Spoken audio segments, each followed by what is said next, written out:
Ао, прибирам се тук, човек, голям стотен, издържан, взема се прибие някъде. Не знам какво се случва, просто за какво това време, крата зима, какъв този сняг, не може ли да е лято вече? Племен! Не, дай пас. Племен! Чакай, че някакви кръщат. Чакай. После ще става. Какво се разлика тук посред центъра? Вие добре ли сте, бе? Какво правите, бе? Какво? Реклама с BBS Entertainment. Не ни ли знаеш? Не. Какво е това? Елай, ще ти покажем. И сега покрай тази зимна приказка ще ти опиша една лятна приказка. BBS е фирма за хотелска анимация. Ние правим престой на туристите много по-забавен.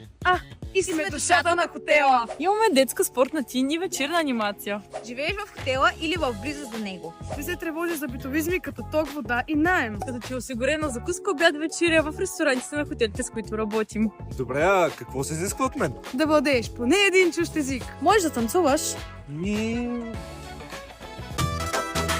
Справиш се добре с децата и си креативен. Добре, къде мога да кандидатствам?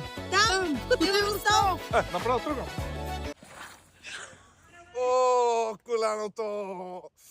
Нямам предвид точно сега. На 28 февруари. От 11 до 15 часа.